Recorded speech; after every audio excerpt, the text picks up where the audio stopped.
Imagine waking up at 4 a.m. to a world where one wrong move could mean starvation, where your entire family sleeps in a single smoky room with animals, and where every meal might be your last before winter claims you. Can you survive even 24 hours as a medieval peasant? Most of us think we know what medieval life was like: muddy streets, dirty clothes, and hard work. But what if I told you that what you're about to discover will completely shatter everything you thought you knew about surviving in the Dark Ages? Today, we're not just talking about medieval peasants. We're living their reality hour by hour, decision by decision. By the end of this video, you'll understand why a single day in their shoes would break most of us within hours. And here's something that might shock you. Some of their survival tactics are so brilliant, they could save your life today. Are you ready to discover what it really took to survive in the medieval world? It's 4 a.m. and you're jolted awake not by an alarm clock, but by the sound of roosters and your own body's natural rhythm with the sun. But here's what you need to understand. This isn't just about waking up early. Your survival literally depends on maximizing every minute of daylight, because winter is always coming.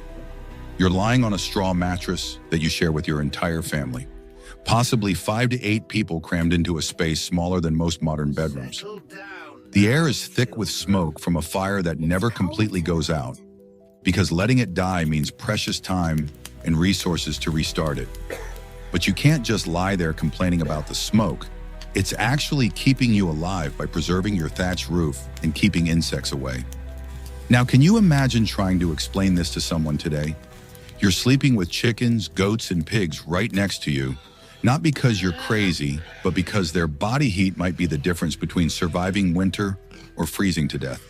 This is survival at its most raw level. But here's where it gets really interesting for your modern life. Medieval peasants understood something we've completely forgotten. They knew that community survival trumped individual comfort every single time. When you're sharing body heat with your family and animals, you're not just surviving, you're building the strongest possible survival unit. The first thing you do isn't check your phone or grab coffee. You check on every single living thing under your roof. Are the animals alive? Is anyone sick? These aren't casual questions. They're life or death assessments that determine whether your family eats this week. Before you even think about breakfast, you're dealing with something that would horrify most people today: medieval bathroom facilities. You're using a chamber pot under your bed for liquids, then carrying it to a barrel outside where it's aged for washing. For solids, you're using a long drop privy, essentially a hole in the ground with a bench seat. But here's the part that will blow your mind. Nothing gets wasted. That human waste, it's going back into the soil as fertilizer, because every single nutrient matters when you're living off the land. This isn't gross. It's genius resource management that modern society has completely abandoned. Now, what are you having for breakfast? If you're thinking eggs and bacon, think again. You're eating bread, probably 2 to 3 pounds of dark, dense bread made from barley or rye. Sometimes there's grit from the millstones mixed in, which is slowly wearing down your teeth. But you're grateful for every crumb because bread is literally your staff of life. And instead of coffee or orange juice, you're drinking ale. Even the children are drinking ale because the water might kill you.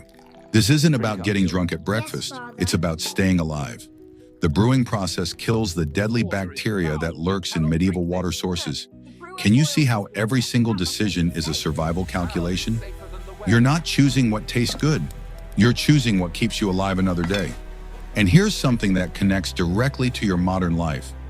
These peasants understood that consistency and basics was more valuable than variety or luxury. By 5 a.m., you're walking to the fields.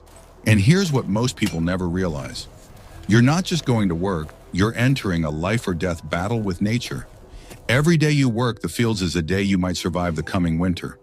The medieval agricultural system was actually brilliant in ways we've forgotten today. You're working in long strips of land, and here's the genius part. Good land and poor land are distributed equally among families. Nobody gets all the good soil or all the bad soil. This isn't socialism, it's survival insurance. If your neighbor's crop fails but yours succeeds, you share resources because next year it might be reversed. But let's talk about the physical reality.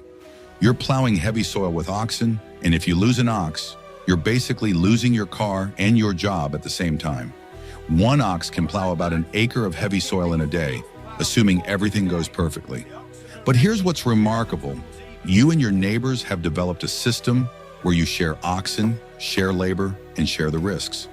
Now think about how this applies to your life today. When's the last time you had a genuine mutual aid system with your neighbors? Medieval peasants built survival networks that were stronger than anything we have in our isolated modern lives. The work is backbreaking. We're talking 12 to 16 hours during planting and harvest seasons. But here's what you need to understand. They're not just working hard, they're working smart. Crop rotation, cooperative labor, seasonal timing, these aren't just farming techniques. They're survival technologies that kept civilizations alive.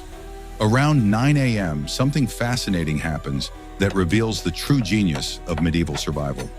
Community cooperation kicks into high gear. When someone's ox dies, neighbors don't just feel bad. They immediately share their animals because they know survival depends on everyone making it through the season. Let me paint this picture for you. If your neighbor's crop fails, your family might be next.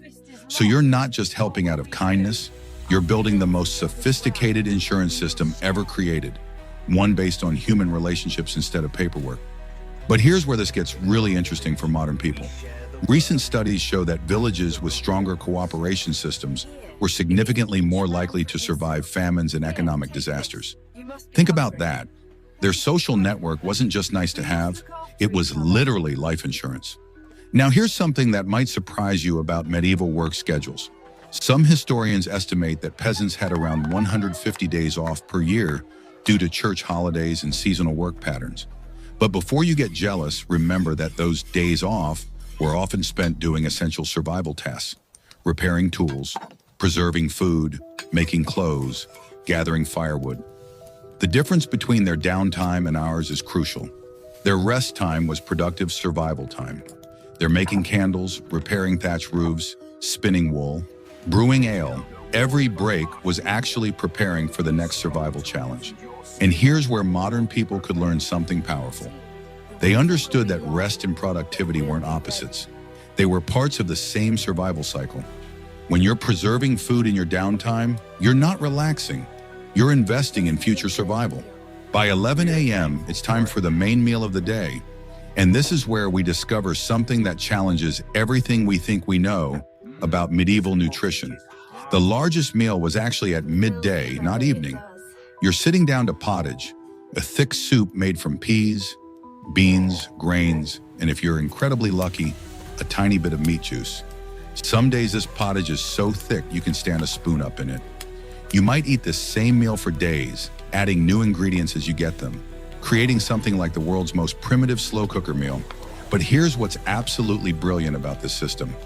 Pottage is the perfect survival food.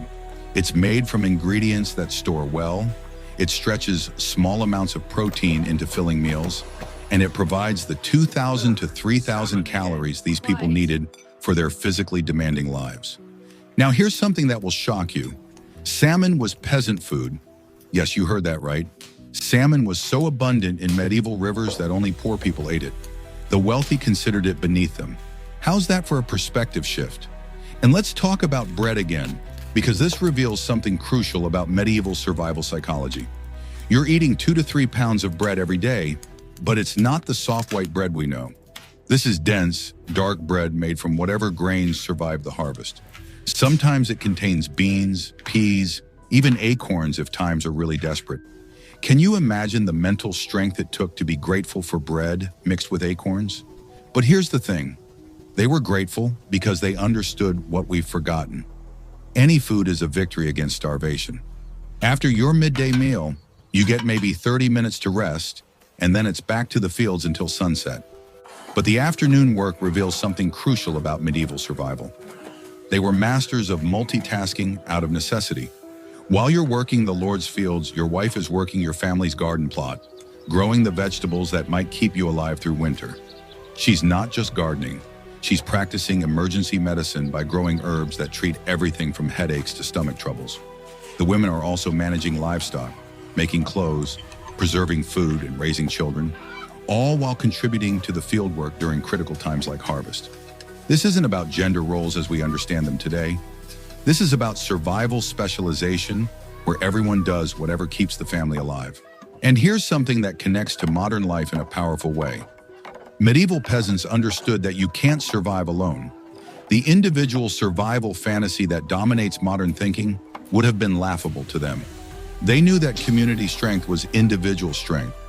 But let's talk about what happens when things go wrong, because this is where medieval survival gets truly brutal. If you're injured and can't work, your family might starve. If your crop fails, you're eating bark and berries. If disease hits your animals, winter becomes a death sentence. The margin for error was essentially zero. One bad decision, one stroke of bad luck, one harsh winter, and your family could be wiped out. This reality shaped every single decision they made, every relationship they built, every tradition they followed. Around 3 p.m., you're dealing with something that would enrage most modern people. You're working for free on the Lord's land. This isn't your choice. This is feudalism in action, and it reveals the brutal reality of medieval survival economics. You're what's called a serf, not quite a slave, but not free either. You're tied to this land, and you can't leave without permission. In exchange for protection and the right to farm a small plot for your family, you owe the Lord several days of work each week. But here's what most people miss about this system. It was actually a survival strategy disguised as oppression.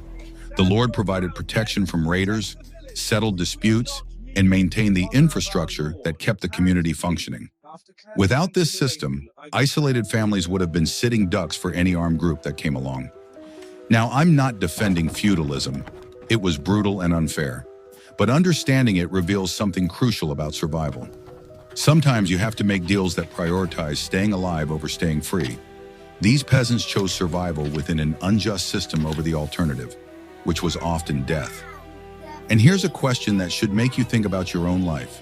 What trade-offs are you making for security? Medieval peasants traded freedom for protection.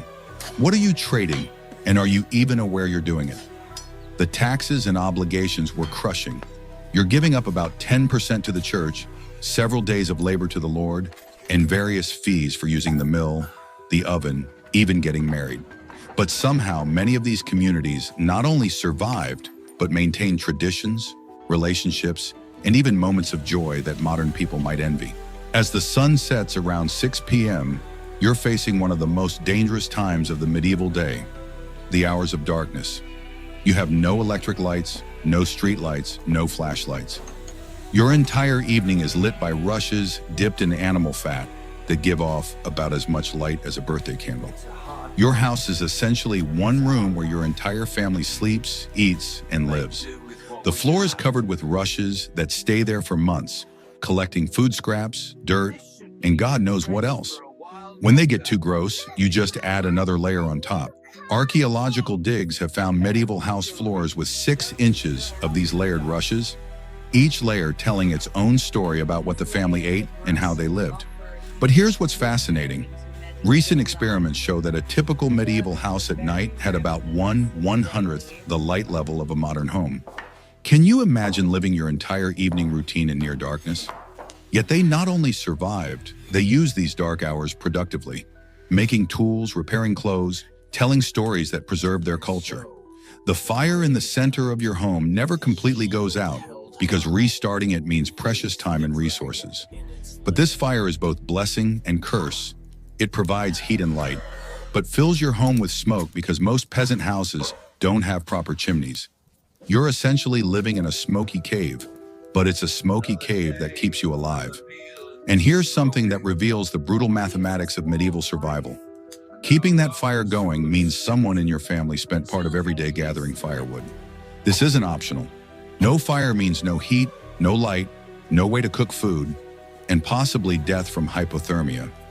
Your evening meal is smaller than midday, maybe some bread, leftover pottage, and if you're extraordinarily lucky, a bit of cheese or ale. But dinner isn't really about the food. It's about the family survival unit regrouping and planning for tomorrow. Children aren't in school because school doesn't exist for peasant families. Instead, kids as young as 5 or 6 are learning survival skills, tending animals, helping with food preparation. learning the seasonal rhythms that determine life and death. This might seem harsh to us, but it was actually the most comprehensive education possible. They were learning everything needed to survive in their world. Family size was both an asset and a liability. More children meant more hands to work, but also more mouths to feed. Medieval peasant families typically had around 10 children, but harsh conditions meant many wouldn't survive to adulthood. Can you imagine the emotional strength it took to love children fully while knowing you might lose them to disease, famine, or accident? Women were essential partners in survival, not subordinate helpers. A peasant woman shared all her husband's agricultural labors while also managing the household, raising children, tending the garden, caring for livestock, and practicing basic medicine. She was farmer, doctor, chef, teacher, and manufacturer all rolled into one. The stories told around the fire weren't just entertainment, they were survival education. Folk tales taught children about dangers, moral lessons provided social glue, and oral traditions preserved critical knowledge about weather, plants, seasons, and survival techniques. As you prepare for bed around 8 p.m., you're not just going to sleep, you're preparing for the next survival challenge. Tomorrow might bring storms that destroy crops, sickness that kills livestock, or raiders that threaten the village. You're checking on every animal one more time, because losing a pig or chicken overnight could mean hunger for your family. You're making sure the fire's banked properly to last through the night. You're ensuring that everyone in the family is accounted for and healthy enough to work tomorrow. The entire family sleeps together not just for warmth, but for protection and efficiency. Privacy is a luxury you can't afford when survival depends on every family member contributing every day. This might sound awful to modern sensibilities, but it created family bonds that were literally life and death strong. And here's something that might surprise you. Despite the hardships, these communities had joy. They celebrated harvests, held festivals, told jokes, sang songs, and found moments of happiness that sustained them through incredible difficulties. They understood something we've forgotten. Survival isn't just about staying alive, it's about staying human.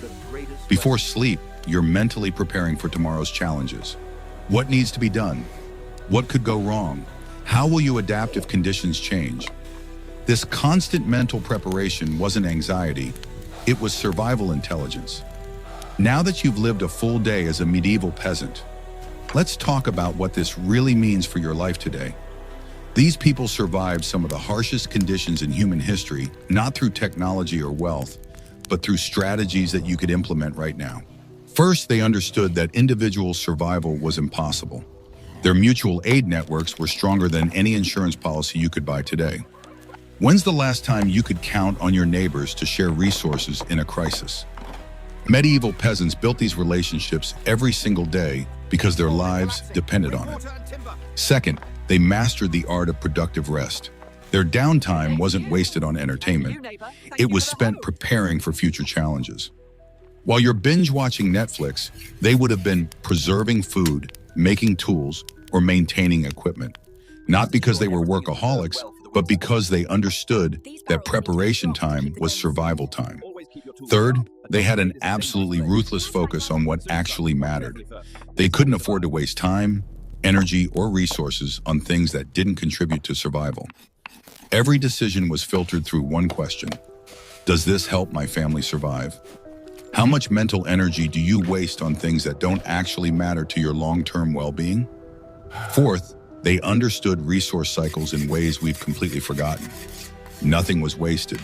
Human waste became fertilizer, food scraps fed animals, old clothes became rags. They lived in closed loops where everything had a purpose.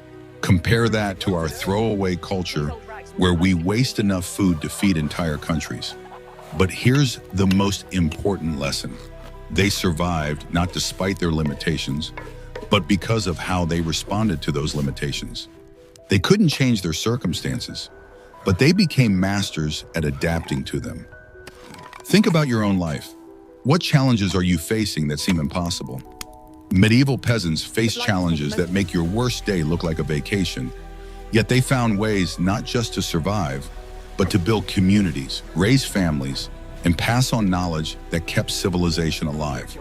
The question isn't whether you could survive as a medieval peasant.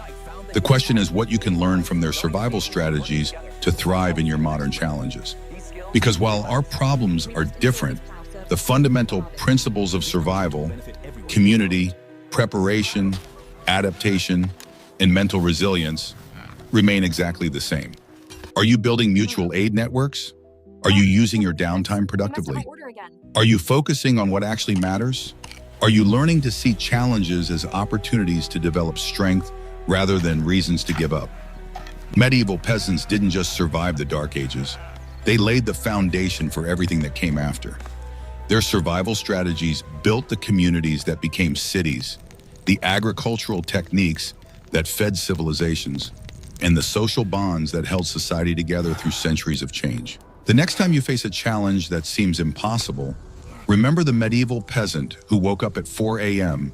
to a world that wanted to kill them, worked until sunset with tools that would embarrass a modern garden shed, and went to sleep in a smoky room shared with animals, but did it all with such skill and determination that their communities lasted for centuries. They didn't just survive 24 hours, they survived the Dark Ages.